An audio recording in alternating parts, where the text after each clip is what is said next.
Yawm al-Din. Amma ba'd, today, which is the 4th of June 2018, corresponding to the 19th of Ramadan, 1439. I want to begin just by talking about the last 10 nights. Because as you know, tomorrow is going to be the 20th day. And so the night is the 21st night, which marks the beginning of the last 10 nights. So tomorrow night marks the beginning of the last 10 nights for everybody who began fasting on Thursday.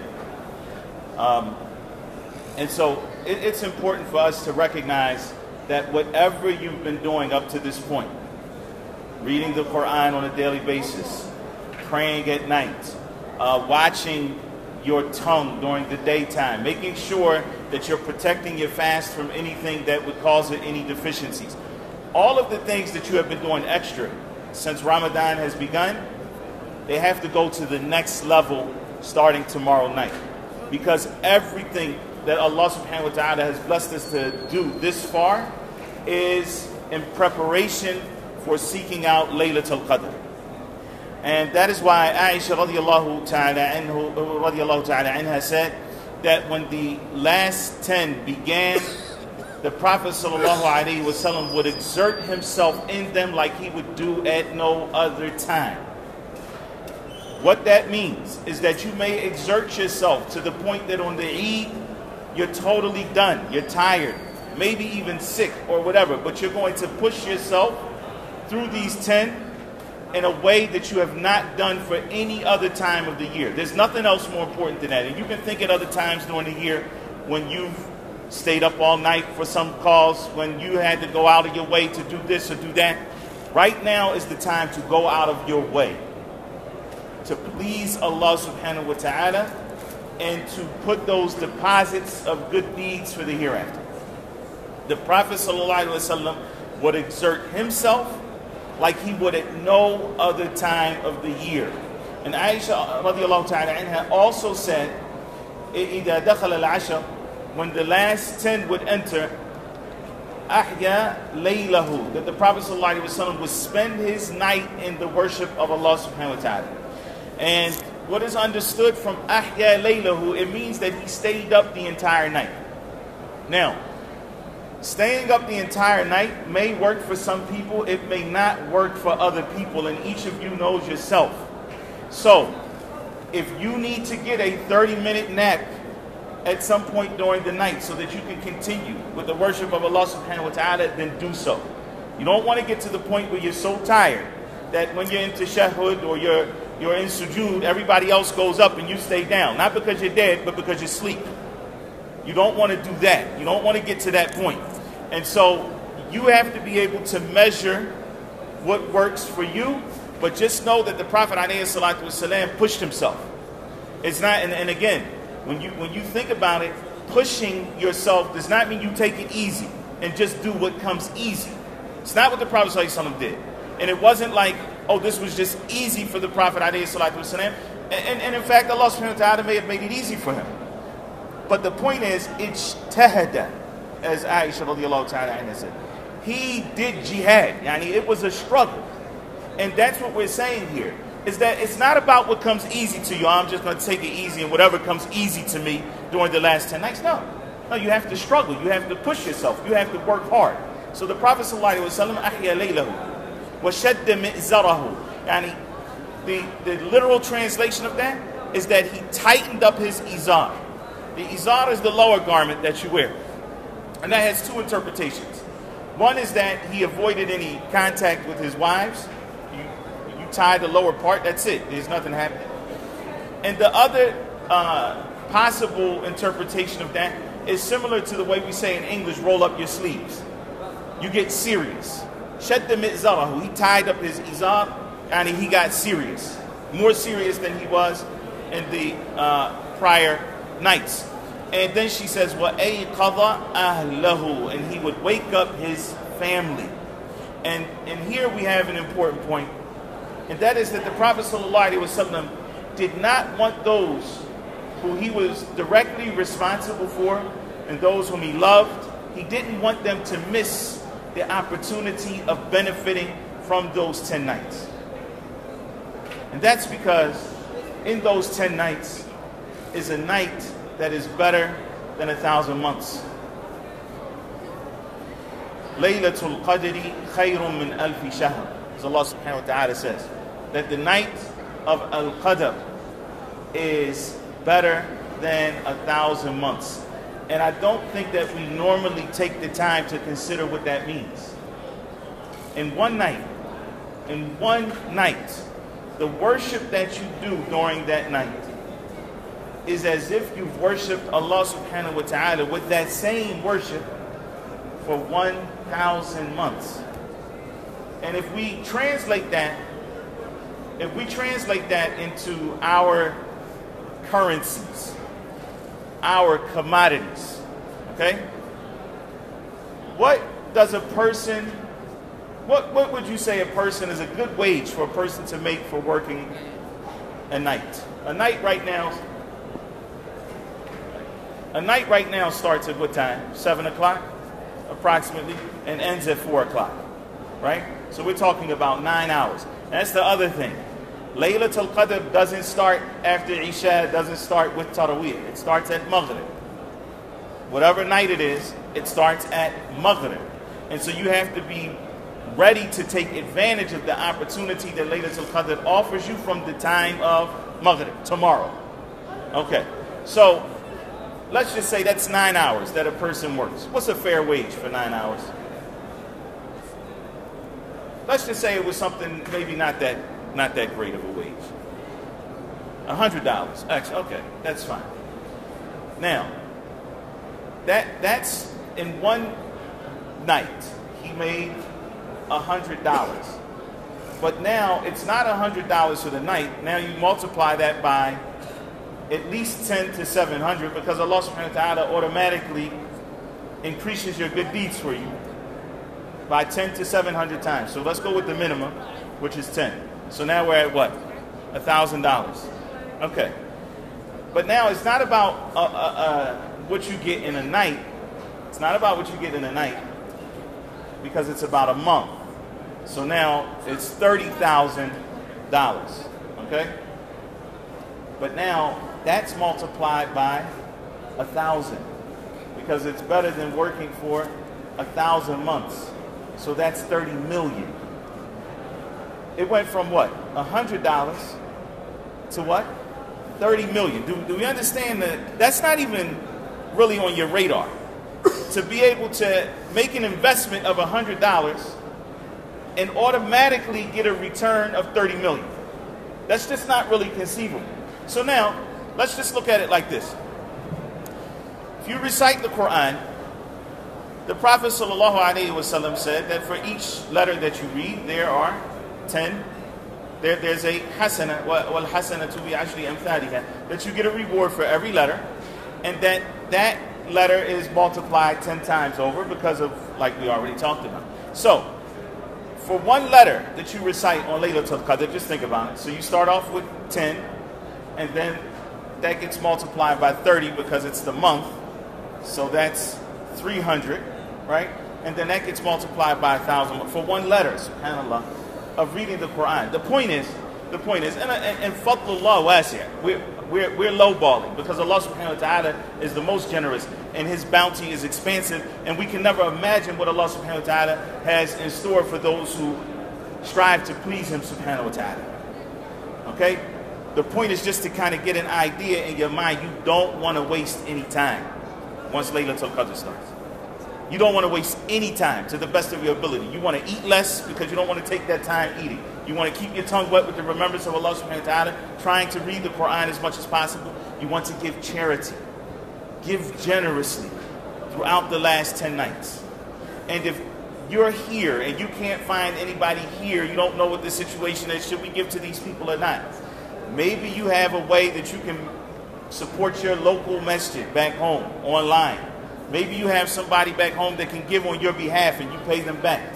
But the point is, you want to try to give something every night during the last 10 nights of Ramadan. You want to be generous. So think about it like this. We've got reading the Quran. We've got being generous with your wealth. We've got keeping your tongue wet with the remembrance of Allah subhanahu wa ta'ala when you're not reciting the Quran.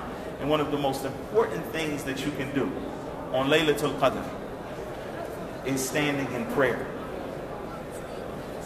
The Prophet ﷺ said that the best prayer after the faridah, yani after the obligatory prayers, is the night prayer. Collected by an Imam Muslim. That the best prayer is the night prayer.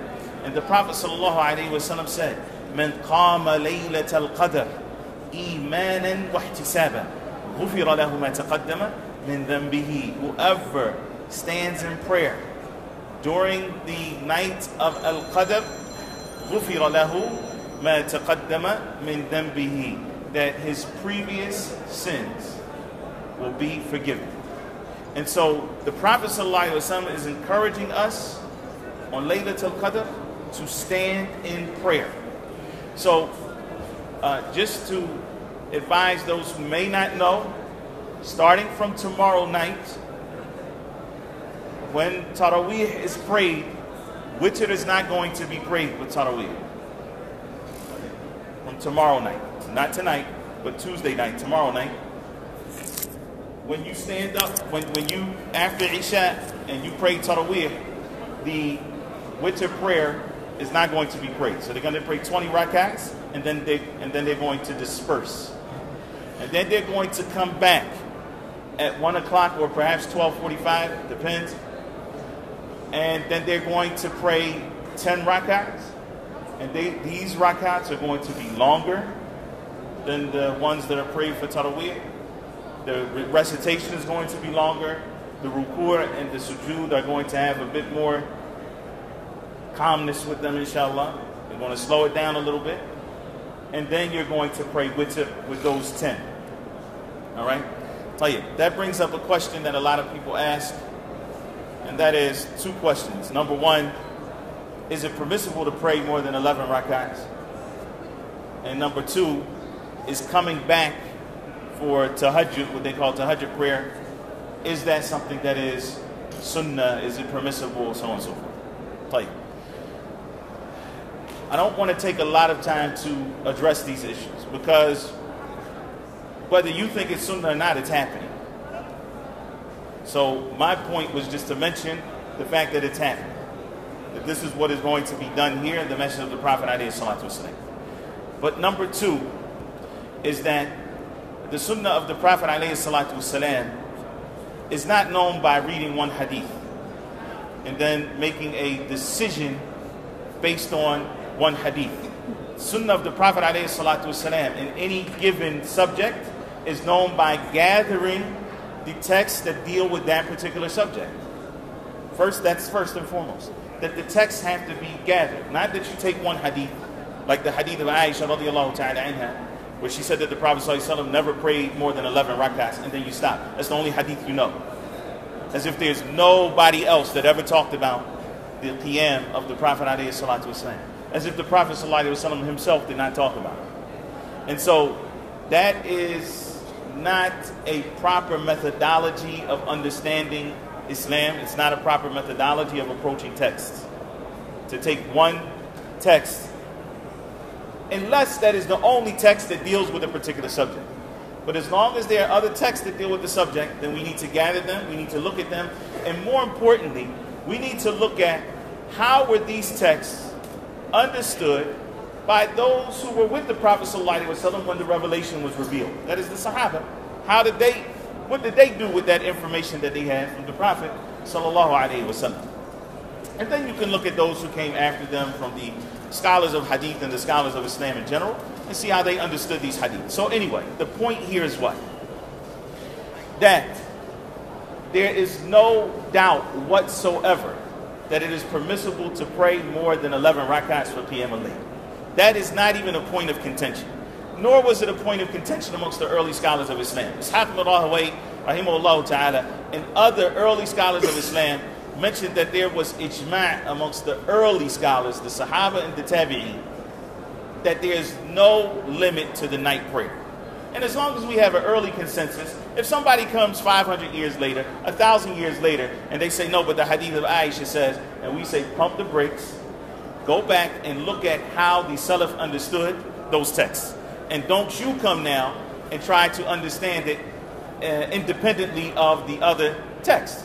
And so what do we do now in the situation where we have the hadith of Ibn Abbas, radiallahu ta'ala anhu, who said that the Prophet sallallahu alaihi wasallam would pray the night prayer 13 rakats. So now, the person who wants to make more than 11 rakats be bid'ah and not sunnah is going to say, well, this is how we can interpret that. Maybe they were the 2 light rakats that the Prophet sallallahu alaihi wasallam used to start his prayer off with. Billah alayk. If he prayed 2 rakats, even if they're light, aren't they still 2 rakats? And it's still more than 11? So therefore, we understand that Aisha radiallahu ta'ala and had talked about what happened in her house. She talked about what happened in her house, and that the Prophet sallallahu alaihi wasallam, when he was with her, did not pray more than 11 rakats. And that again is according to her knowledge. She was not awake all of the time when the Prophet sallallahu alaihi wasallam prayed, as other hadith indicate. And that's not to take anything away from the knowledge of the mother of the believers, radiallahu ta'ala anha, because she was from the most knowledgeable of the companions of the Messenger sallallahu alaihi wasallam. But the point is that if other people from the companions have affirmed that the Prophet sallallahu alaihi wasallam prayed more than 11, then the fact of the matter is he prayed more than 11. And it's really that simple. To go a step further, the man who came to the Prophet sallallahu alaihi wasallam and he asked him, how do I pray the night prayer? How do I pray the night prayer? Now we have a statement of our Prophet sallallahu alaihi wasallam. The Prophet alayhi salatu wasalam, when answering that question, but before I go there, Akhi, what's your name? Ashfa. Have we ever met before? Okay. How do you pray Asr? Yeah. SubhanAllah. Hasn't failed yet. How do you pray Asr? Did you hear what he just said? What did he just say? He said 4 rakats. 4 rakats. Did he tell me you face the Qibla, you say Allahu Akbar, and then you recite Surah Al-Fatih? Did he say that? He said, pray what? 4 rakats. A man came to the Prophet sallallahu alaihi wasallam and he said, how do I pray the night prayer? How do I pray the night prayer? The Prophet sallallahu alaihi wasallam did not say, you face the Qibla, you say Allahu Akbar. He said the night prayer is prayed 2 by 2. And if one of you fears that Fajr is going to enter, then let him pray 1 for witr. The Prophet ﷺ did not give him a limit. Had there been a limit, that man did not know how to pray the night prayer. He didn't know the number of rakats to pray. Had there been a limit, it would have been wajib upon the Prophet ﷺ to clarify it at that time. Otherwise, we are accusing the Prophet ﷺ of not conveying the deen of Allah subhanahu wa ta'ala, and that is haram. So there's no doubt, and this is why the early scholars of Islam, in fact, 11 rakats was not known, not in Mecca and not in Medina. In Medina, in this masjid, up until the time of Imam Malik, and even after that, they prayed 36 rakats. In Mecca, they prayed 20. Imam Malik, rahimahullah ta'ala, was asked by the Khalifa, take it down just a little bit. And he said, they've been doing this in the masjid of the Prophet sallallahu alaihi wasallam for over 100 years. I am not going to come down and change that. And they left it at 36 during his time. Imam Shafi'i rahimahullah ta'ala mentions the same thing about Mecca, not that he was asked to reduce it, but that the people of Mecca have been praying 20 from the time of the Sahaba, or at least the time of the Tabi'een. And there are many narrations of the Tabi'een where they would pray a number of various numbers of rak'ats. And that is why Ibn Abdul Barr, rahimahullah ta'ala, who was the great Maliki scholar, he said that there is a consensus amongst the scholars that there is no limit to how much is prayed in the night prayer, to how many rak'ats there are in the night prayer. And Ibn Taymiyyah rahimahullah ta'ala says something similar, and he said that anybody that believes that there is a limit to the number of rak'ats prayed for the night prayer, then he is mistaken. So that's number one. So that we don't get caught up in the fact that they are going to be praying 33 rak'ats starting from tomorrow night. And that we should strive our best to join in with the rest of the believers and pray. The second issue related to the night prayer is the issue of praying a certain amount and then stopping, maybe leaving the masjid and then coming back and praying again. And that is what is known in the language of the fuqaha as a ta'qib salat. In other words, to pray to go home and then to come back. And some of the early scholars of Islam discouraged this practice. They didn't like that. Pray one time and that's it. And other early scholars of Islam from amongst the Tabi'een as well, at the same time, they permitted it. And so again, when you have these type of situations where you have the early scholars of Islam that are debating about a particular topic, it's going to be very hard for latter scholars to come to a firm conclusion.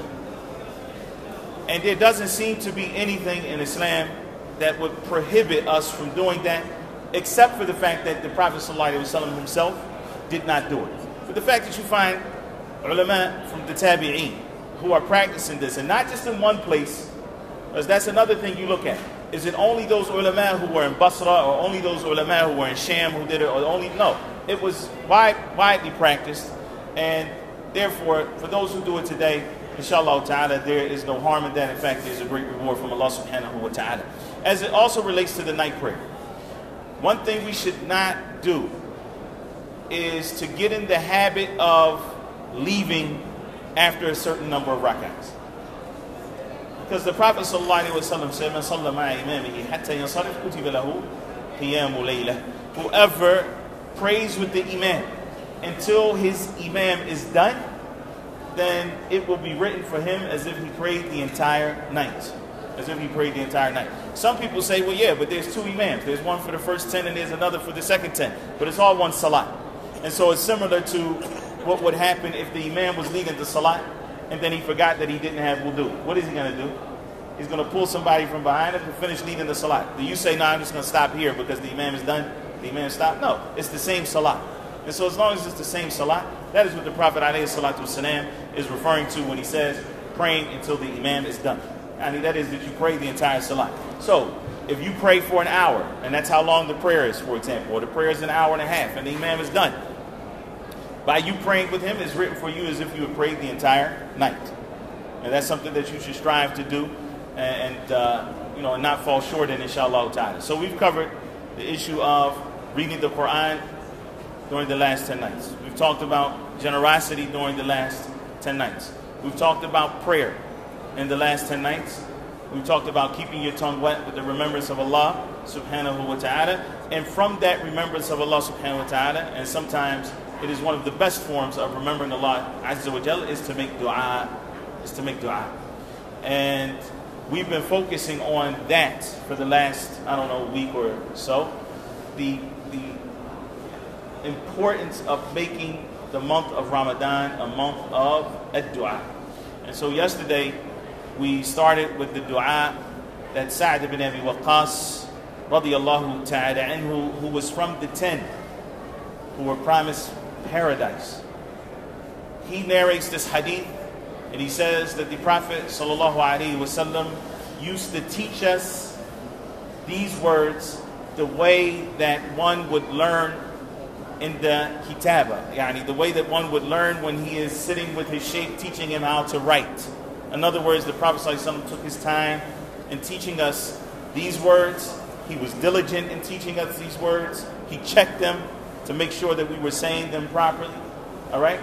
And in other narrations of this hadith in Sahih al-Bukhari, Sa'd ibn Abi Waqqas says, or Mus'ab ibn Sa'd ibn Abi Waqqas, Mus'ab, the son of Sa'd ibn Abi Waqqas, said that our father, Sa'd, used to teach us these words the way that a young man would learn how to write in the kitab, yani when he was in primary school, if you will, or whatever, the nursery. So, these words are what? Read them, inshallah. Jazakallah. Allahumma inni a'udhu bika min al-jubn, wa a'udhu bika min al-bukhl, wa a'udhu bika min an uradda ila ardhali al-umur, wa a'udhu bika min fitnati ad-dunya wa 'adhab al-qabr.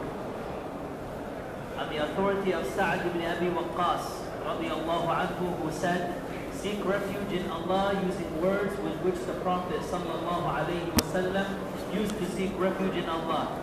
O Allah, verily I seek refuge in you from al-jubn, cowardice, and I seek refuge in you from al-bukhl. Okay, stop there. So yesterday we covered those 2 points. Allahumma inni a'udhu bika min al-jubn wa a'udhu bika min al-bukhl. All right? I seek refuge in you, O Allah, from cowardice. A Muslim is not a coward. A Muslim does not back down from doing what is right because his heart is attached to Allah subhanahu wa ta'ala and it's not attached to the creation. And what breeds cowardice is what? What breeds cowardice? Is when a person's heart is attached to the creation. Yeah, it's fear, but why is it fear? Why does he fear? He fears because he hopes something from someone, or he is scared that something will happen to him from someone. You understand? He either wants to get something from someone, or he wants to repel some possible evil that may happen from someone, from one of the creation. When his heart is attached to Allah subhanahu wa ta'ala, he is fearing Allah azza wa jalla, and he's hoping in Allah azza wa jalla, and so therefore he is courageous. And he's not a coward. And so the Prophet alayhi salatu wasalam says, Allahumma inni a'udhu bika min al-jubn. Oh Allah, I seek refuge in you from cowardice. Wa a'udhu bika min al-bukhl. And I seek refuge in you from stinginess, from being a miser. And again, this is the same quality. A person has to recognize that whatever you give for Allah azza wa jalla, Allah azza wa jalla is going to give back to you multiple times over, more than you could ever imagine. So why would a person be stingy if in fact he recognizes that Allah azza wa jalla is the one in whom his hands is the heavens and the earth? Everything belongs to Allah subhanahu wa ta'ala anyway. And that is why Allah azza wa jalla calls it a qard hasan, that you give a good loan to Allah subhanahu wa ta'ala. And Allah azza wa jalla, though he has prohibited riba for us, yani I can't give you $10 as a loan until you give me back 15. But Allah azza wa jalla, riba is permissible for him. So if you give Allah azza wa jalla 10, he gives you back 700. He gives you back 7,000. So here, subhanallah, the idea of not being stingy. Why? Because it shows that there's some deficiency in your belief that Allah subhanahu wa ta'ala will actually reward you for whatever it is that you put forth. And the worst form of stinginess is to withhold those things that Allah subhanahu wa ta'ala has obligated upon you. To not give zakat. To not know how to give zakat. Because you have the ability to learn. If you don't know what to do, you can come at the end of the year and ask someone in your locality or even on the internet or otherwise and say, how do I pay zakat? This is what I earned in the last year. These are my savings. This is my surplus wealth. What am I supposed to do? It's not beyond your reach. But if you withhold that, that is the worst form of being a miser. Likewise, withholding spending on your children and your wife and your parents if necessary. All of this is indicative of a person who is stingy, and we seek refuge in Allah subhanahu wa ta'ala from being stingy. And so these are things that we should incorporate. This dua especially, number one, because you don't have to worry about its authenticity. It's in Sahih al-Bukhari. Number two is because of the care that the Prophet ﷺ took in teaching Sa'd ibn Abi Waqqas this, and the care that he took in teaching his children is a very clear indication that this dua is important to memorize. Now, so now we're going to go on to the last three. We covered those two yesterday, seeking refuge in Allah from cowardice and from stinginess. Now, and I seek refuge in you from being returned to senility. And I seek refuge in you. Stop there. وَأَعُوذُ بِكَ أَنْ أُرَدَّ إِلَىٰ أَرْذَلِ الْعُمَرِ. وَأَعُوذُ بِكَ. Does it say min an urad, or it just says an urad? وَأَعُوذُ بِكَ مِنْ أَنْ أُرَدَّ إِلَىٰ أَرْذَلِ الْعُمَرِ. So yesterday we took أَعُوذُ بِكَ min, right? Did everybody get that down? أَعُوذُ بِكَ min. Okay. Now this part of the dua is أَنْ أُرَدَّ. Let me hear you say it. أَنْ أُرَدَّ. Again. أَنْ أُرَدَّ إِلَىٰ أَرْذَلِ الْعُمَرِ. Right. Min an uradda ila ardalil umar. All right. What that means is I seek refuge in being returned to a decrepit state. Okay, so when we say someone is old and decrepit, what does that mean here? Ardalil umar here means the most deficient state of man. I mean, not vegetative, but almost to that point. So you see that some people get to such an old age that they're no longer to do anything for themselves. Have we all seen people like this? Now, if they need to use the bathroom, they can't use the bathroom by themselves. They have to wear diapers the way that children wear diapers, and someone has to change them. If they're Muslim and they need to make wudu, they can't make wudu by themselves. Somebody has to come in and make wudu for them. If you talk to them, they don't know what they're talking about. They'll tell you things that don't make sense. This is ardal al-umr.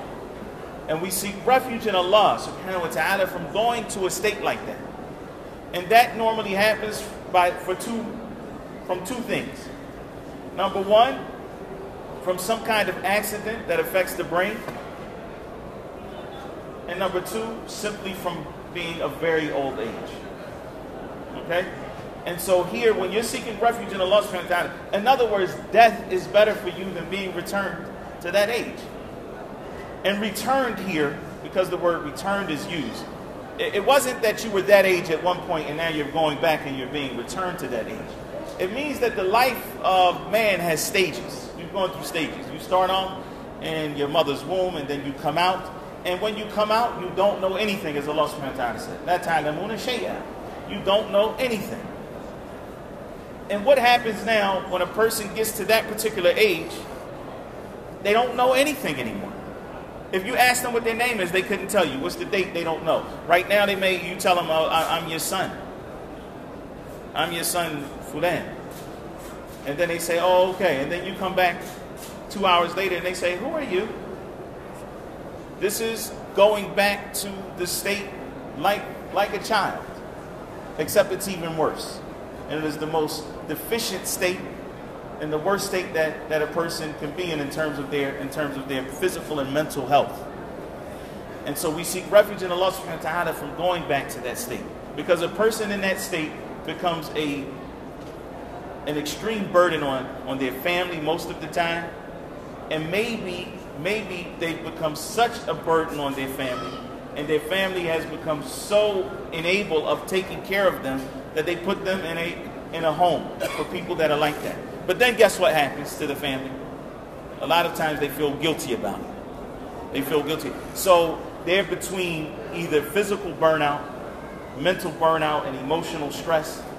And so you seek refuge in Allah subhanahu wa ta'ala from ever getting to a state where you are like this, because at this point you cannot fulfill your purpose in life, which is to what?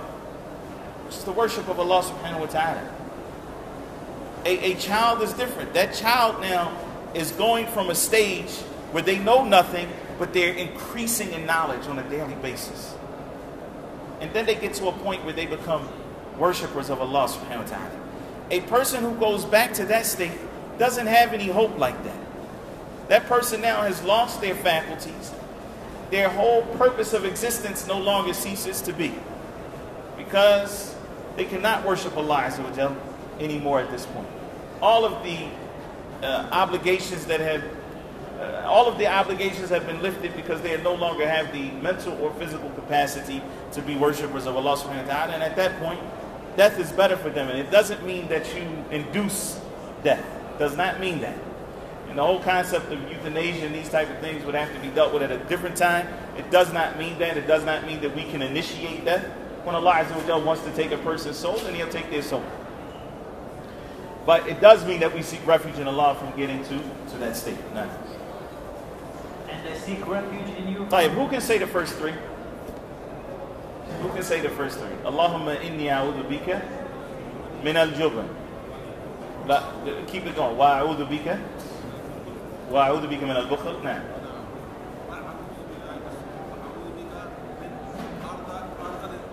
من أن أرد إلى نعم. وأعوذ بك من أن أرد إلى أرض العمر. نعم. Next. And I seek refuge in you from fitnat dunya, the trials of this world. وأعوذ بك من فتنة الدنيا. وأعوذ بك من فتنة الدنيا. That one's easier, right? Say it. Say min fitna. Min fitnati dunya. Nah, min fitnati dunya. From the trials, the tribulations of life, from the temptations of this life. And Allah Azza wa Jalla says in the Quran, Inna wa'da Allahi haqq. The promise of Allah is true. And what is that promise? That promise is that you will die, that you will stand in front of Him subhanahu wa ta'ala, and that you will answer for what you have done in this life. Inna wa'dallahi haqq. The promise of Allah is true. فَلَا تَغُرَّنَّكُمُ الْحَيَاةُ الدُّنْيَا. So don't be deceived by the life of this world. Don't be deceived by the life of this world. وَلَا يَغُرَّنَّكُمْ بِاللَّهِ الْغَرُورِ. And don't let the chief deceiver, yani shaitan, deceive you. And that's what happens to a lot of people unless you seek refuge in Allah subhanahu wa ta'ala from the fitna of this life. Because what happens in this life? What happens here in this life is that there are so many distractions from the purpose of life. There are so many things that take you away from what you are actually here for, which is the worship of Allah subhanahu wa ta'ala. Your spouse may be a fitna. Your children may be a fitna.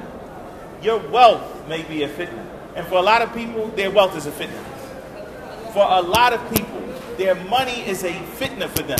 A fitna in the sense that it does what? It's a trial for them. It takes them away from the remembrance of Allah subhanahu wa ta'ala. They'll miss Salatul Jum'ah for their wealth. They'll miss Salat, period. Days at a time for their wealth. They won't pay their zakat, which is due on their wealth, because they want more wealth.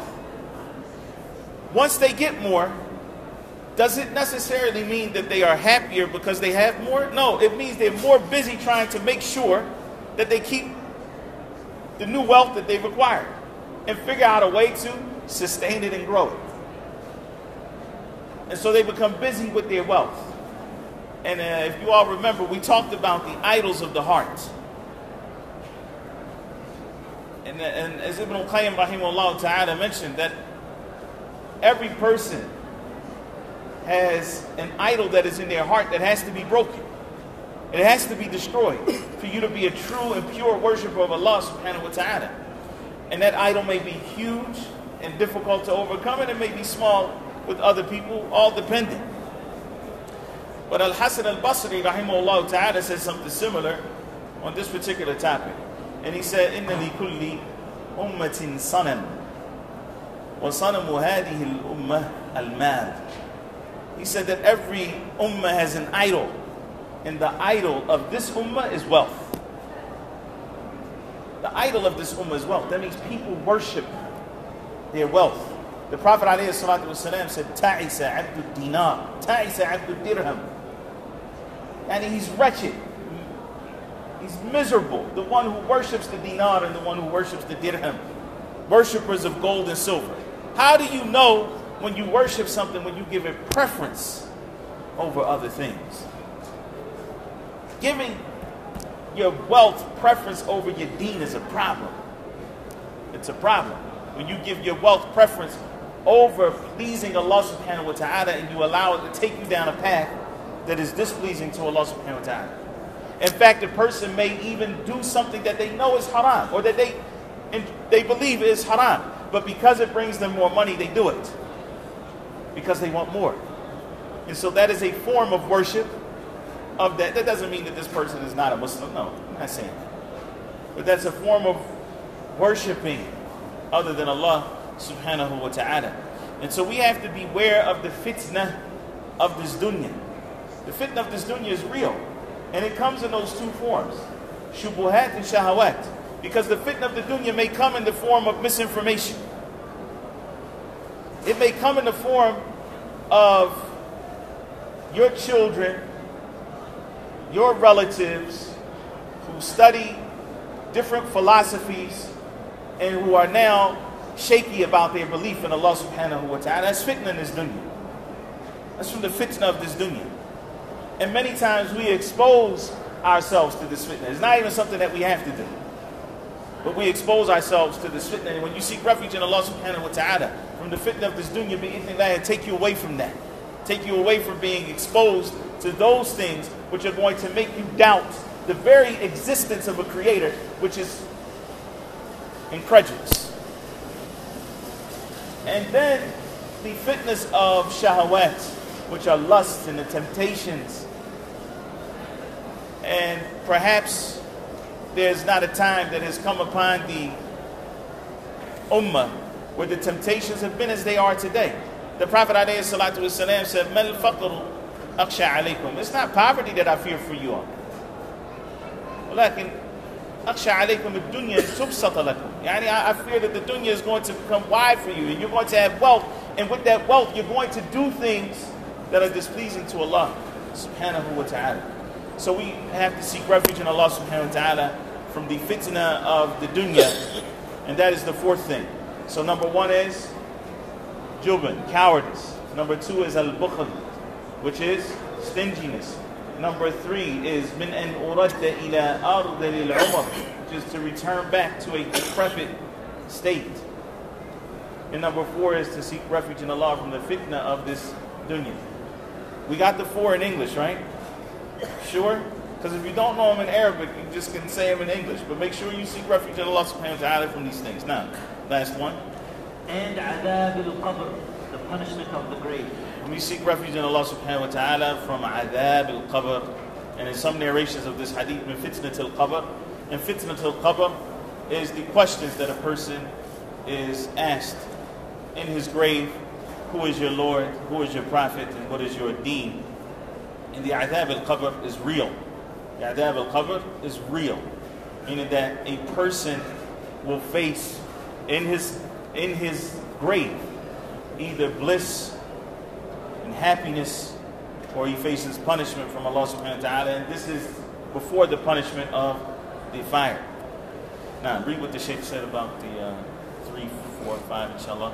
And again, this reading is from the book Fiqh al-Ad'iyyati wal-Adhkar, which is understanding and an explanation of certain du'as and adhkar, which is the plural of dhikr, which was written by Shaykh Abdul Razak and Abdul Muhsin al-Badr, hafidhahullah ta'ala. And this particular series was translated by another one of our sheikhs, Abu Muhammad Abdul Rauf Shankar. The third, the Prophet sallallahu alayhi wasallam is saying, and I seek refuge in you from being returned to senility, wherein one reaches a point of old age which returns him to being like an infant. In the terms of the weakness of his intellect, is having little understanding and physical frailty. Right, so here, this person now who goes back to that state, he says it's like going back to being an infant, both in mental capacity and physical capacity, frailty. They can't do anything for themselves. No. Being returned to senility is a condition which nullifies that which the human being was created for. Once you go back to that form, it nullifies the whole purpose of your creation. You were created to worship Allah subhanahu wa ta'ala, and once you get to that state, then a person can't worship Allah anymore. No. In terms of knowledge and learning, and in terms of performing the outward and inner acts of worship in their most perfect fashion. No. For this reason, seeking refuge from this condition of senility is necessary. Allah the Most High said, and Allah has created you, and then He will cause you to die. And of you there are some who are sent back to senility, so that they know nothing after having known much. Which is different from the children. The children know after having not known. And this person doesn't know after having known. Nah. Truly, Allah is all-knowing. The fourth, the Prophet ﷺ is saying, and I seek refuge in you from fitnat dunya, the trials of this world. It entails seeking refuge from the trials of the worldly life, and its trials include its shahawat, desires, which from among its affairs is that it distracts a person from Allah the Most High. Okay, so here's the thing. And you see, the point is, when you're making these du'as, you should be thinking about what they mean. When you're asking Allah to protect you, and you seek His refuge from fitnat dunya, from the trials of this life, you're actually seeking refuge in Allah from everything that distracts you from His worship. From everything that distracts you from His worship. Now, it also removes the heart. It also removes from the heart its aspiration to witness the bounties and favors of Allah. Next. Allah the Most High said. Just read number 5. The fifth, the Prophet ﷺ is saying, and adab al-qabr, the punishment of the grave, which means I seek refuge in you from the punishment or torment of the grave, which is the punishment that afflicts the soul and the body in al-barzakh, the life in between the life of this world and the life of the hereafter for those who deserve it. This is like what Allah the Most High said concerning the Pharaoh and his people. While an evil torment encompassed Pharaoh's people, the fire, they are exposed to it morning and afternoon. Yani the people of Fir'aun and his people right now are being exposed to punishment. Right now. Nah. And on the day when the hour will be established. And on the day, has the hour been established? No, it hasn't been established. Otherwise, we wouldn't be here talking. Rewind that, go back, start from the beginning of the ayah. While an evil torment encompassed Pharaoh's people, the fire, they are exposed to it morning and afternoon. They're being exposed right now to torment, morning and evening. Morning and evening. وَيَوْمَ تَقُومُ السَّاعَةُ. And when the hour is established, when the hour will be established, it will be said to the angels, cause Pharaoh's people to enter the severest torment. Right, that is when they will enter the actual fire. So this is the punishment that they are facing right now, is obviously the punishment of the grave. It's a punishment that precedes the punishment of the fire. We ask Allah subhanahu wa ta'ala to protect us from both the punishment of the grave and the punishment of the fire. We ask Allah subhanahu wa ta'ala, just as Sa'd ibn Abi Waqqas taught us this dua from the Prophet sallallahu alaihi wasallam, we ask Allah subhanahu wa ta'ala to protect us from stinginess and protect us from cowardice and to protect us from going back to a decrepit state and to protect us from the fitna of this dunya and the fitna of the qabr. Now, publish. In this, seeking refuge is a proof for the confirmation of the existence of punishment in the grave and that it is a reality. Contradiction of those from the misguided people who denied it for Naam, okay. And with that, inshallah ta'ala, I'm debating whether to move on to chapter 12 or just open up for questions. Because yesterday, many people had a lot of different questions and there wasn't enough time to take them. If we take chapter 12, it's only going to be about 15 minutes because it's a short chapter, so we can cover it and still take questions. Bismillah. Chapter 12. Now, read the title. It's a very short chapter. Vowing to other than Allah is an act of shirk. Here in this chapter, in Kitab al-Tawhid, the author, rahimahullah ta'ala, says that vowing to other than Allah is an act of shirk. The first thing that we have to do in order to understand this particular chapter, which is to clarify that all of our vows, that if we vow to do something, that it has to be for Allah subhanahu wa ta'ala, the first thing that we need to do is understand the definition. What is a vow? What does that mean to vow? And so a vow is when you make a solemn promise to do something. If I make a solemn promise, a stern, a firm promise that I am going to do something, whether that thing is good or bad, that is called a vow, linguistically, from a definition, lexical standpoint. From the standpoint of Islam, from the Sharia perspective, a vow is to make a voluntary act binding upon oneself. To make a voluntary act binding upon oneself by using the following form. You might say, for example, oh Allah, I vow to you to fast every Monday of the rest of the year. Oh Allah, I vow to you to fast every Monday of the rest of the year. Okay? And that's a vow. What are you doing here? You're taking a voluntary act, which is to do what? To fast on Mondays. And now you have made it binding upon yourself to do this for the rest of the year. We clear on the concept? Okay. That is one way. And that is what they call an open vow. Or an unrestricted vow, meaning that you haven't tied this vow to, you haven't made it conditional. You have not made the vow conditional. So this is an unconditional vow. There's another type of vow, which is a conditional type of vow. This is when you say something like, oh Allah, if you bless me to pass this test, then I'm going to slaughter a sheep.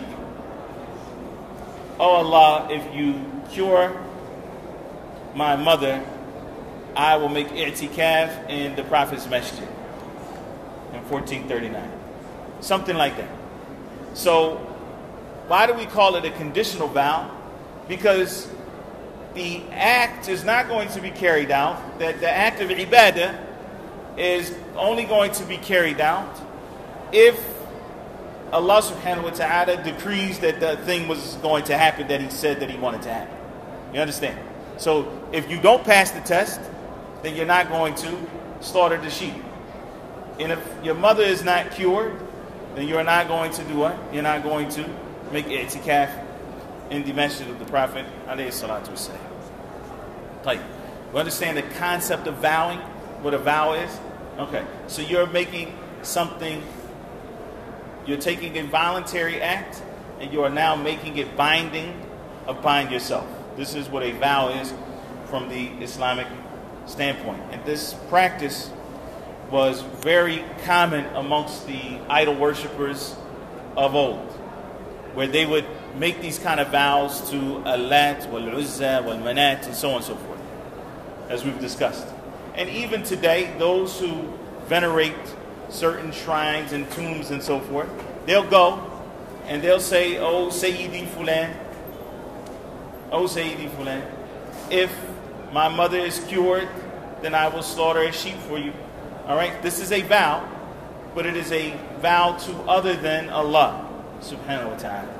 And so the chapter that we're dealing with right now is to clarify that to vow to other than Allah subhanahu wa ta'ala is an act of shirk. Before we actually get to the evidence that is mentioned by the Imam, rahimahullah ta'ala, it should be stated that the Prophet sallallahu alaihi wasallam, there are a number of hadith that mention that the Prophet sallallahu alaihi wasallam naha anin nadri, that the Prophet sallallahu alaihi wasallam prohibited the making of vows, that this is prohibited. And there are three different narrations where the Prophet sallallahu alaihi wasallam, or three different variations of this. So in one, the Prophet ﷺ said, أَنَّهُ لَا يُرَدُّ أو لَا يَرُدُّ شَيْئًا. The Prophet ﷺ said that it doesn't repel anything. Like, what does that mean? That when you say, oh Allah, if you cure my mother, oh Allah, if you allow me to pass this exam, I will do such and such. The nadr doesn't have the ability to push away the decree of Allah subhanahu wa ta'ala. So whatever was going to happen whether you made a vow or not. This is what the Prophet ﷺ is saying. In another variation of that hadith, he says, إِنَّهُ لَا يُقَدِّمُ شَيْئًا وَلَا يُؤَخِّرُ. So it doesn't bring forth anything, nor does it delay anything. It doesn't hasten anything for you. Your mom was going to be cured, whether you made the vow or not, at the time that she was cured. It's not going to hasten anything. It's not going to what? It's not going to delay anything. And in the most telling of these narrations, the Prophet ﷺ said, إِنَّمَا يُسْتَخْرَجُ بِهِ مِنَ الْبَخِيلِ. It is a way of making the one who is stingy give up something. This is what a vow is. So now, this person, and you think about what's happening here. This person says, oh Allah, if you bless me with twins, then I will slaughter 5 camels for you. And if he doesn't get twins, what's going to happen? The person is not going to sacrifice 5 camels. Or he says, let's do one better. He says, I am going to feed 1,000 poor people. A great act of ibadah. He doesn't have twins. So what? So he doesn't feed the 1,000 poor people. he does have twins, he does feed the 1,000 poor people. In other words, he was so stingy with himself that he had in his mind, he has to get something from Allah in order for him to give. And so, the Prophet ﷺ naha, he prohibited vows. He prohibited vows. Naha Nabi sallallahu alaihi wasallam and nadri. He prohibited vows. Now, some of the scholars of Islam say that that restriction or that prohibition, the prohibition of nadr, is for that type of nadr. It's for the conditional nadr. It's why, and that's because there's a degree of, not that this person has su'adhan billah or evil thoughts about Allah subhanahu wa ta'ala, but there is a degree of not giving Allah subhanahu wa ta'ala his estimation, or giving Allah subhanahu wa ta'ala the status that he deserves. Because Allah Azza wa Jalla is Al-Kareem, and he'll give you without you doing that type of transaction. That's what you would do with somebody else. Okay, listen, I need you to do something for me. What do you want me to do for you? Type of thing. That's what we do with each other. That's the kind of relationship we have, that one of mutual benefit, right? This person has been taxing. The relationship with them is a taxing relationship. You usually do what? Cut them off. There has to be some kind of mutual benefit. Allah Azza wa Jalla doesn't get any benefit from you. And so, it's as if you don't recognize Allah Azza wa Jalla's generosity when you do that type of nadr, that type of transaction, if you will. All right? So this is why many of the scholars mentioned that the restriction or the prohibition of a nadr is restricted to this kind of nadr. It is the conditional vow. As for the vow where one simply says, as a means of encouraging himself, he says, it is my duty to Allah, and this is another way that people make vows. It's my duty to Allah to fast every Monday for the rest of 2018. That they say that this one is permissible, that there is no, that this is not what the Prophet ﷺ prohibited. But Allah subhanahu wa ta'ala knows best. Even this one is not something that a person should do. Because you don't know what's going to happen to you. Will you have the ability to fulfill that vow that you've made or not? So just push yourself without making a vow. And Allah subhanahu wa ta'ala's fadl is wasi'. I mean, his bounties are many, and Allah Azza wa Jalla will open up your chest. If you take those steps towards Allah subhanahu wa ta'ala, Allah will open up your chest, and he'll make it easy for you to do those things, and he'll make you love what you are doing. And once you love to do something, it ceases to become difficult. It's not a job anymore, as they say. No, I don't work. You ask some people, dude, what's your job? I don't work. I'm doing what I love to do, so it's not a job for me. And so when you get to that point with the ibadah of Allah subhanahu wa ta'ala, it's no longer, it doesn't feel like work. You look forward to fasting on Mondays. Just like people look forward to Ramadan, subhanAllah. Look at that. People, non-Muslims don't understand that. They look at you and they say, what do you say? Like, we love when Ramadan comes. They're like, what? You love not eating and drinking for 16 hours a day? Yeah, we love it. Alhamdulillah. We love Ramadan. It's a blessing from Allah subhanahu wa ta'ala. But that can't be understood except for the person that tastes the sweetness of this ibadah in this month. SubhanAllah. Now, so this concept of nadr was not something that was particularly encouraged by the Prophet ﷺ. In fact, what seems to be clear is that it is something that is discouraged in Islam. At the same time, and then we'll move on to the two ayahs in the hadith. At the same time, there's no doubt that nadr is an act of ibadah. Why? Even that person who makes it conditional, and he says, oh Allah, if you do such and such for me, I'll do such and such. That person recognizes Allah subhanahu wa ta'ala's ability to do whatever it is that he's asking Allah subhanahu wa ta'ala to do. Whether it's cure his mother, or bless him with twins, or bless his wife with a child, or, to the end of it. He recognizes Allah subhanahu wa ta'ala's ability. And so he asks Allah subhanahu wa ta'ala based on that ability. That's ibadah. That's ibadah from two standpoints. That is, they're recognizing Allah Azza wa Jalla's ability, and they're asking Allah subhanahu wa ta'ala. And this is a form of ibadah. And they're hoping that Allah subhanahu wa ta'ala will do what? That Allah Azza wa Jalla will answer that. So all of this is a form of ibadah. Now, Shaykh. Allah the Most Exalted said, يُوفُونَ بِالنَّذْرِ وَيَخَافُونَ يَوْمًا كَانَ شَرُّهُ مُسْتَطِيرًا. They fulfill their vows and fear a day of widespread terror. They fulfill their vows. They fulfill their vows, and they fear a day of widespread terror. Anybody, you heard this verse before? يُوفُونَ بِالنَّذْرِ وَيَخَافُونَ. When do you usually hear that? A lot of people hear it on Jum'ah because the Imam recites Surat Sajda and Surat Al-Insan on Jum'ah, and that's in Surat Al-Insan.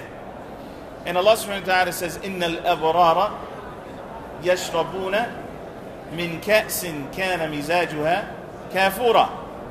Right? This is, start at this point. إِنَّ الْأَبْرَارَ. Who are the Abrar? The righteous and the pious. They drink from a cup which is mixed with camphor, it's called. So the cup, they say, is actually wine, because we know that the believers will have wine that does not intoxicate the mind in the hereafter. And it's mixed, it has a pleasant fragrance. كان مزاجها كافورا عيني يشرب بها عباد الله يفجرونها تفجيرا. Right? A spring from which the servants of Allah will drink, and it will be flowing abundantly. Who are these servants of Allah? Who are these Abrar? Who are these pious people? Allah Azza wa Jal, the first description that He mentions about them, يُوفُونَ بِالنَّذْرِ. They fulfill their vows. وَيَخَافُونَ يَوْمًا كَانَ شَرُّهُ مُسْتَطِيرًا. And they fear a day in which the terror is widespread on that day. So they fear Allah subhanahu wa ta'ala, and they fear that reckoning, and they fulfill their vows. Tayyib. What do we understand from this then? That from the qualities of the Abrar, the people who are pious, is that they fulfill their vows. This is from the quality of the Abrar. Tayyib. And Allah Azza wa Jalla is doing what? Praising them for doing that. I want you to understand this. If Allah Azza wa Jalla praises someone for doing something, then that something is an act of ibadah. That something is an act of ibadah. So fulfilling your vows, therefore, is an act of worship. We clear on this? If it is an act of worship, and it's done for other than Allah, it is called what? Shirk. If it's done for Allah subhanahu wa ta'ala, it's called tawhid. It's called tawhid. So this is why we understand from here, as the author says, that to vow to other than Allah is shirk. The understanding of it from this ayah is that to vow to Allah is ibadah, and therefore to do it for other than Allah subhanahu wa ta'ala is shirk. Now, Allah the Most Exalted also said, وَمَا أَنفَقْتُم مِّن نَفَقَةٍ أَوْ نَذَرْتُم مِّن نَذْرٍ فَإِنَّ اللَّهَ يَعْلَمُهُ. Whatever you spend in charity or whatever vow you make, surely Allah knows it. Like, whatever you spend in charity or whatever vow you make, surely Allah knows it. Like, how do we benefit from this, that this is an act of ibadah? Well, the way we benefit it is that when Allah subhanahu wa ta'ala in the Quran, and you should pay attention to this as you read the Quran. You read the Quran, Allah subhanahu wa ta'ala may talk about an act of worship, or Allah subhanahu wa ta'ala may talk about some sins that a person commits, or that a person is doing something that is corruption in the land. And then Allah Azza wa Jal mentions that He is Alimun Khabir, that He is the all-knowing, the all-aware, or He mentions that He knows what you do.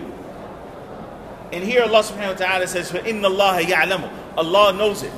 Allah Azza wa Jal is not just telling us that He knows it for the sake of us knowing that He knows. He's telling us so that we know He will reward us or punish us accordingly. And so here, vows are mentioned with sadaqah. And sadaqah is an act of ibadah. And Allah Azza wa Jal tells us that He knows about it. In other words, He's going to reward you for it. He's going to reward you for it. And if Allah Azza wa Jal rewards you for something, that means that that thing that He is rewarding you for is either an obligation or it is mustahab, something that you've been encouraged to do. In other words, it is an act of ibadah. And so once we establish that it's an act of ibadah, we establish that it has to be for Allah subhanahu wa ta'ala alone and not other than Him. Now, Aisha radiallahu anha reported that Allah's Messenger sallallahu alayhi wa sallam said, whoever vows to obey Allah should obey Him, but he who vows to disobey Allah should not disobey Him. What does that mean, to vow to disobey Allah? Well, how does that look? How would somebody vow to disobey Allah subhanahu wa ta'ala? I mean, would that make sense? Oh Allah, if you cure my mom, I'm going to rob a bank? No, really, does that make sense? What does it mean that somebody vows to disobey Allah subhanahu wa ta'ala? Many times what may happen is that because a person is ignorant, a person is actually ignorant of the Islamic rulings of certain things, they may vow to do something that is in fact disobedience to Allah subhanahu wa ta'ala, even though they're not recognizing it at the time that it is disobedience to Allah subhanahu wa ta'ala. Alright? So, Aisha radiallahu ta'ala anha reports that the Prophet sallallahu alaihi wasallam said here, whoever vows to obey Allah, oh Allah, I vow to you to, or it is my duty to you to fast, next week, 7 days next week. Oh Allah, it is my duty to you to feed, or I recognize it as my duty to you to feed 100 poor people, or whatever it is. That is a vow to obey Allah subhanahu wa ta'ala. Whoever does a vow of obedience, فَلْيُطِعْهُ, then let him be obedient. That is, let him fulfill that vow. So the Prophet ﷺ is commanding us to fulfill our vows. If the Prophet ﷺ commands us to fulfill a vow, then the thing that he is commanding us to do is an act of ibadah. And an act of ibadah has to be for Allah subhanahu wa ta'ala alone, and it cannot be for other than Allah. If it's for other than Allah subhanahu wa ta'ala, it is shirk. And this is why the author has said that whoever vows to other than Allah subhanahu wa ta'ala has committed an act of shirk. Tayyib. Here, just a couple of things I want to mention. That is that this is from the strangest subjects in fiqh. It is the subject of an-nadhr. Al-Khattabi, rahimahullah ta'ala, one of the early scholars of hadith, and he explained Sahih al-Bukhari. He said that an-nadhr min gharib al-fiqh. It's from the strange aspects of fiqh. And that is because that the nadhr, to start off with, that is, the nadhr in the first place, is something that is discouraged. It's not encouraged to do. We're not encouraged to do nothing. Yet, fulfilling it is an act of ibadah at the same time. So it's from the strangest aspects of fiqh. In any event, like I said, this is a short chapter, the chapter that deals with nadhr, but it falls along the same lines of what we've been studying. Because what we're talking about is making sure that our hearts remain attached to Allah subhanahu wa ta'ala and Allah subhanahu wa ta'ala alone. And all of these things that we are covering are things that will take us away from our hearts being attached to Allah and Allah alone. So sometimes people might look at it and they say, this is Kitab al-Tawheed. But only the first 5 or 6 chapters deal with Tawheed. Everything else talking about this is shirk, that's shirk, this is shirk, that's shirk. Okay. As you know, in anything else that you do, when you want to perfect that thing, not only do you have to know what it is that you're trying to perfect, you have to know everything else that takes away from the perfection of that thing that you're trying to do. You have to be aware of all of the things that could possibly attack this thing that you're trying to perfect and protect. And so this is why we are studying the most common forms of those individual activities or actions or deeds that take away from a person's tawheed, and that may make a person's tawheed deficient. And Allah subhanahu wa ta'ala knows best. Wa sallallahu wa sallam wa barak ala nabiyyina Muhammad. Before we get to any questions, I just want to mention, or I want to recall something. Who remembers the things that we mentioned you should focus on in the last 10 nights of Ramadan? Okay, I'll let you cheat and work as a group. Yes. Yeah. Okay, reciting the Quran. Sadaqah, giving charity. Yes. dhikr, and dua and salah. طيب. Excellent. It was one thing that I did not mention, and it's important to mention at this point. And that is the ibadah of al-i'tikaf. Al-i'tikaf. And a person should strive to do i'tikaf on an annual basis if possible. And if not, we need to deal with the rulings of i'tikaf. Okay? I'tikaf does not have to be 10 nights. That's number one. A day and a night for i'tikaf is considered to be i'tikaf. And so that we know, Aisha radiallahu ta'ala anha said that when the last 10 nights came in, the Prophet sallallahu alaihi wasallam would make i'tikaf. And that when he died, his wives made i'tikaf after him. That is, they made i'tikaf in the Masjid as well, not in their homes. And so it is the sunnah of our Prophet alayhi salatu wasalam to make i'tikaf. And Imam Zuhri, rahimahullah ta'ala, he said, how strange it is that the people of our time have abandoned this great sunnah. Imam Zuhri died when? 124 after the Hijrah. Yani, a little over 100 years after the death of the Prophet sallallahu alaihi wasallam. He said, how strange it is that the people of our time have abandoned this great sunnah of an i'tikaf. Indeed, the Prophet sallallahu alaihi wasallam did not leave it off after making hijrah. Once the Prophet alayhi salatu wasalam made hijrah to Medina, he never left off making i'tikaf. He made i'tikaf every single year. And the reason why the Prophet sallallahu alaihi wasallam then restricted his i'tikaf to the last 10 nights of Ramadan is because the purpose of that i'tikaf, or the main objective of that i'tikaf, was seeking out Laylatul Qadr. To be in a total state of ibadah for Laylatul Qadr. And the objective of that i'tikaf is total seclusion.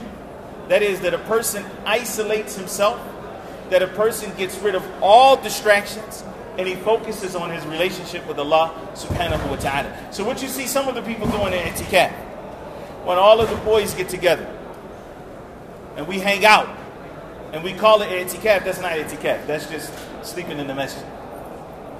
We hang out, we eat together, and at the nighttime, we sleep when other people are praying. We, kick it between the prayers, and we talk about old times and good times and new times and everything else, as some people do. Or you got the guys on his phone, on the internet, social media, so on and so forth. That is not i'tikaf. That is not the objective of an i'tikaf. The objective of an i'tikaf, from the word akafa, which means to stay secluded with something, or to stick to something, if you will. You're sticking to the masjid with the purpose of worshiping Allah subhanahu wa ta'ala alone, with getting rid of all of those other distractions, making sure that your heart is attached to Him Jalla Jalal. And so a person should strive to do this. If you can't do it all 10 nights, that's fine. If you can do it 9 nights, if you can do it 1 night, 2 nights. But to push yourself to experience that is important. To push yourself to experience that is a very important thing, especially if you have the time to do it. And many of you, because you're here, you're not working, and whatever your situation may be, you may have that opportunity, and you should push yourself to do the i'tikaf in the nighttime. And when you're in i'tikaf, you're just doing those things that we talked about, reciting Quran, making dhikr, remembering Allah subhanahu wa ta'ala, making dua, praying, and so on and so forth.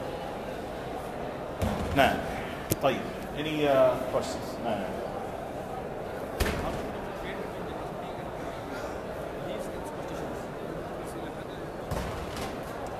The questioner says, how do we distinguish or differentiate between beliefs and superstitions? Like, how do we distinguish between beliefs and superstitions? For us, we believe in whatever Allah subhanahu wa ta'ala has informed us, and whatever the Prophet alayhi salatu wasalam has informed us, because all of that is revelation. And revelation does not contain superstition. Whereas superstition is that which is supernatural. In other words, we have no way of verifying it, but we also don't have any revelation that verifies it. So people, for example, have superstitions about numbers, the number 13. People have superstitions about doing certain things. If you walk under a ladder, that's going to bring misfortune. Well, we don't have any evidence for that. So anything that is beyond the ability to prove naturally, in other words, it's a supernatural phenomenon or claim, and it doesn't have any revelation to prove it, then that is considered to be superstition. For those things that we have revelation to prove, then this is belief. It's part of our aqidah, and it's not superstition. Right. Tawaf better or the late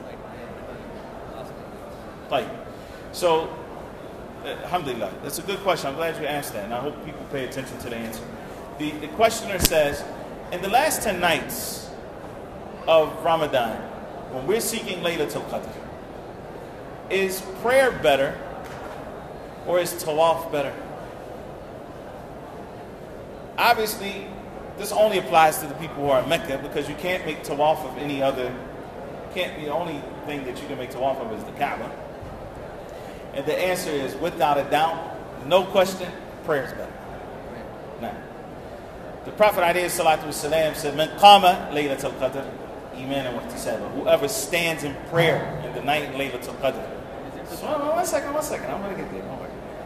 Whoever stands in prayer in Laylatul Qadr with faith in Allah subhanahu wa ta'ala and seeking his reward, then all of his previous sins will be forgiven. That's number one. Number two is that the prayer has a limited time. It's restricted to a certain time period. And this is the part I want you to understand about ibadat in general. Because it's restricted to that specific time, it takes precedence over other forms of ibadah, even if those other forms of ibadah may be deemed to be better. Okay? So, for example, what's better, reciting the Quran or saying Subhanallah? Reciting the Quran. There's no dhikr that is better than the recitation of the Quran. Like, in ruku', what's better, saying Subhana Rabbiyal Azim or reciting the Quran? That Subhana Rabbiyal Azim, because it's restricted to that particular position in the prayer, restricted to that particular time. In any event, when we have certain acts of worship that are restricted to times, places, conditions, and so forth, then that is going to that act of ibadah is going to take precedence over any other act of ibadah at that set time. Wallahu ta'ala a'lam. Naam and then yeah. Fadal.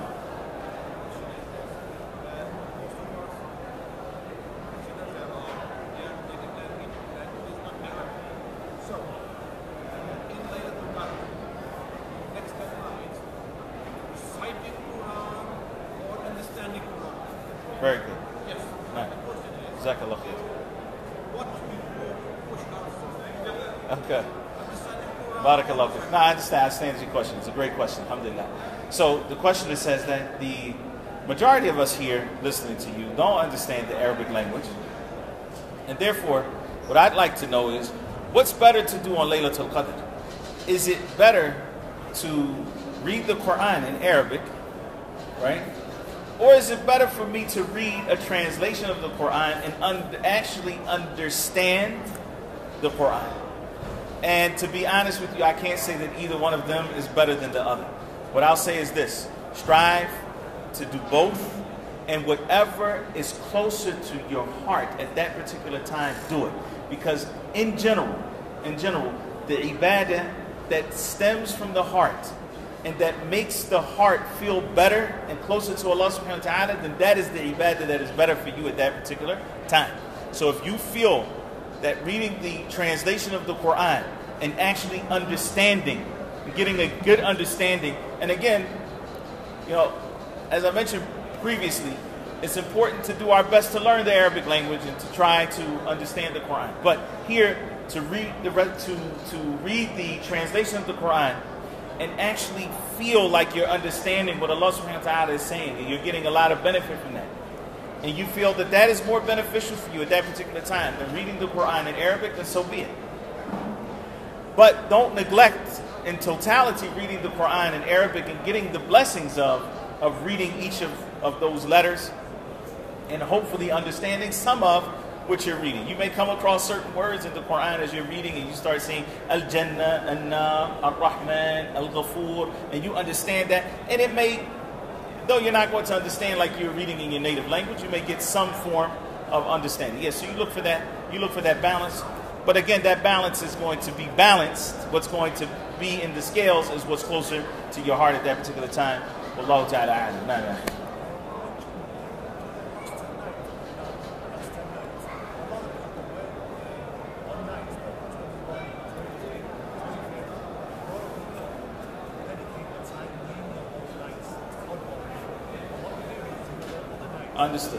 Understood. So the question is about those who during the last 10 nights of Ramadan, they focus on the odd nights, the 21st, 23rd, 25th, 27th, 29th, and the other nights it's like I'll take it easy.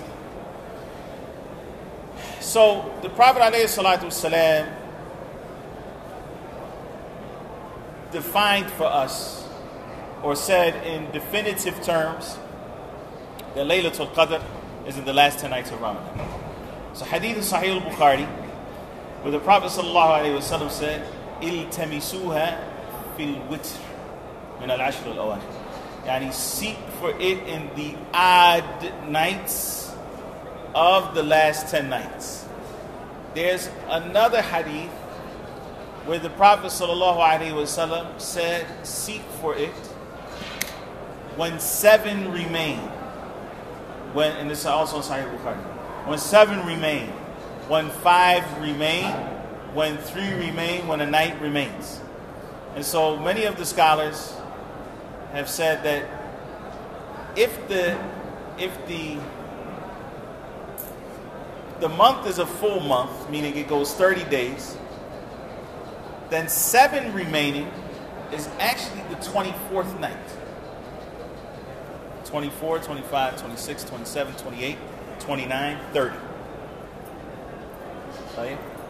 So with 7 remaining is actually the 24th night. And this was the opinion of Shaykh Tahir Wyatt rahimahullah ta'ala and others from the scholars, is that it is not necessarily on an odd night. The Laylatul Qadr might be on an even night.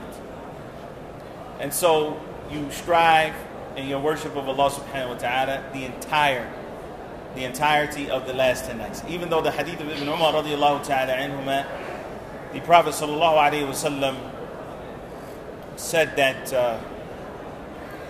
if you are too preoccupied to strive in the first couple nights, then don't allow yourself to be preoccupied with the last of those nights. So, what do we gain from that? We gain from that it could be any of the 10. It's most likely on the odd nights. It's most likely on the latter of the odd nights, meaning the 25th, 27th, or 29th. But it can be any of them, and Allah subhanahu wa ta'ala knows best. We ask Allah subhanahu wa ta'ala to be from amongst those who witness Laylatul Qadr and who stand in its night iman wa ihtisab. Naam ya akhi. Naam.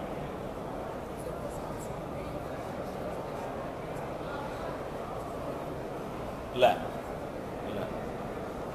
The question says, is it okay when praying taraweeh, in the actual prayer, to follow in the to hold the mushaf, and following the translation of what is being recited?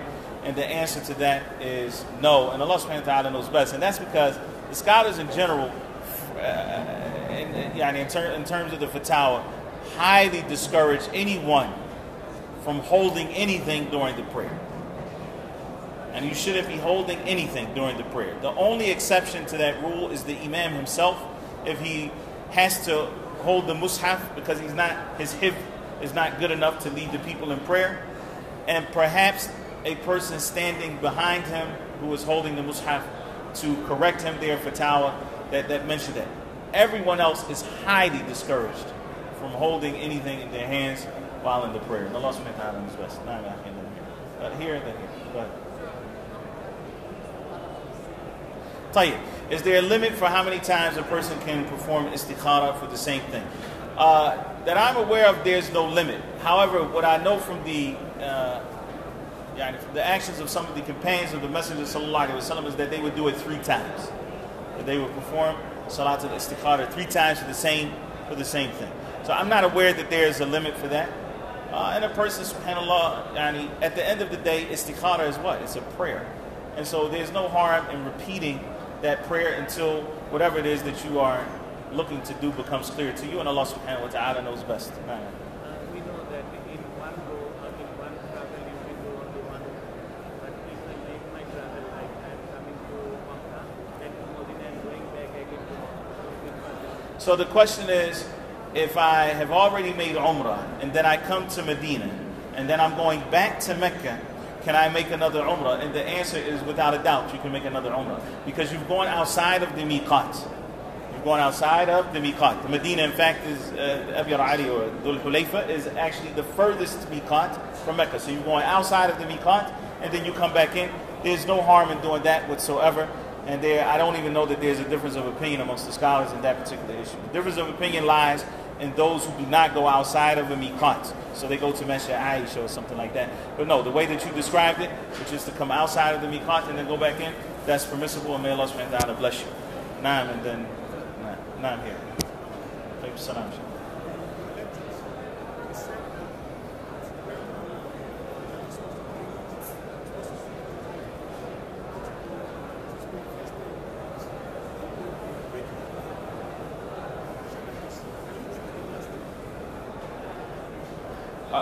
Okay.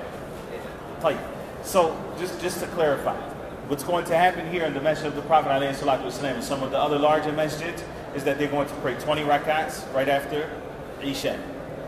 And they call that Salat Taraweeh. Then they're going to disperse. And they're going to come back at 12:45 or 1 o'clock, and they're going to pray again. They call that prayer Tahajjud. Just so that we're clear. Anything that you pray from voluntary prayer after Salat al-Isha up until Fajr is called Qiyam al-Layl. Even Taraweeh is part of Qiyam al-Layl. That's number 1. Number 2, Tahajjud is the name of the prayer that is prayed after having slept. So that prayer is called Tahajjud. So they call it Tahajjud, but a lot of people haven't even gone to sleep. So it's Qiyam. But even Taraweeh is Qiyam.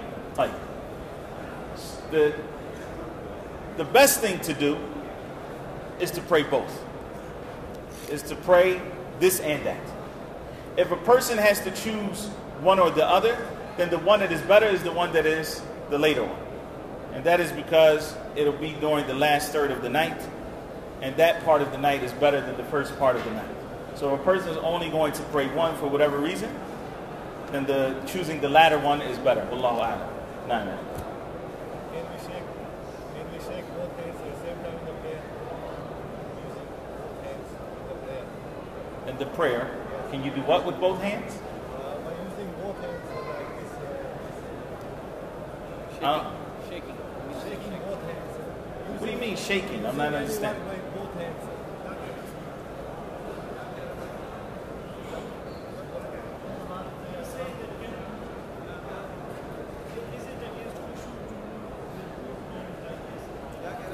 Oh, okay. So you're saying, during the prayer, is it okay to, messing with your clothes and things like this?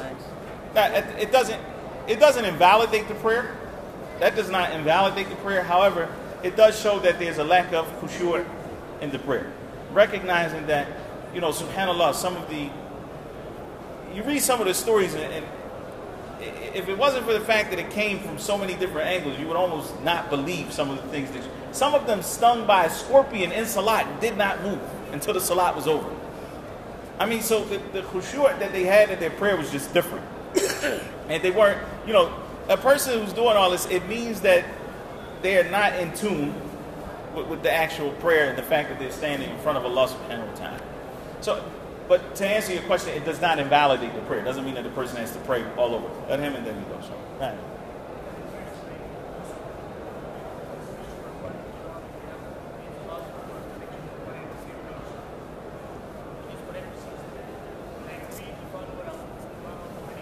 Yeah.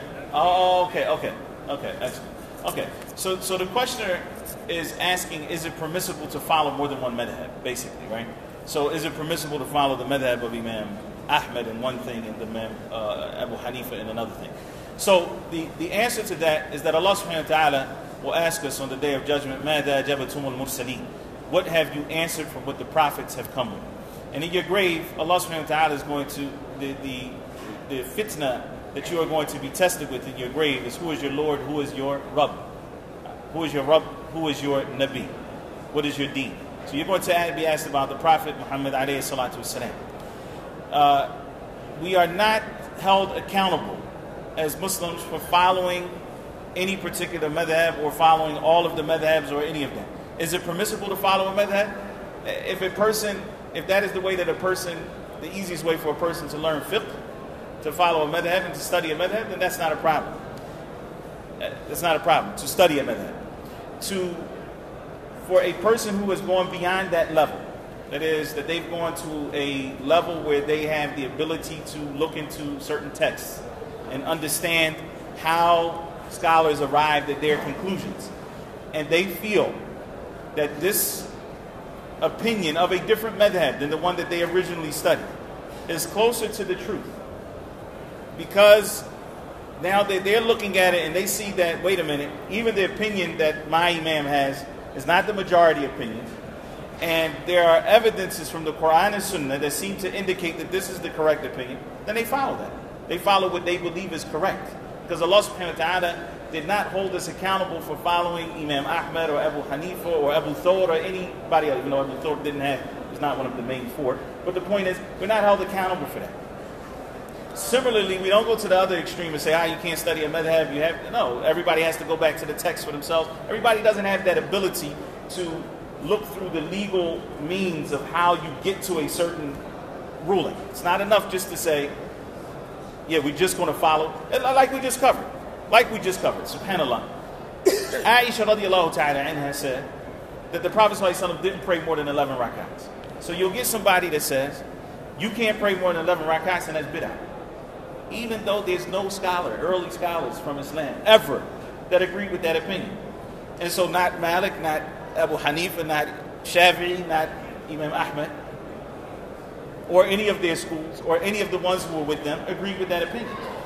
And so you'll find a person now that totally, what happens now is this is a total rejection of the scholarship of Islam. To come say now, I am going to just follow this text for myself.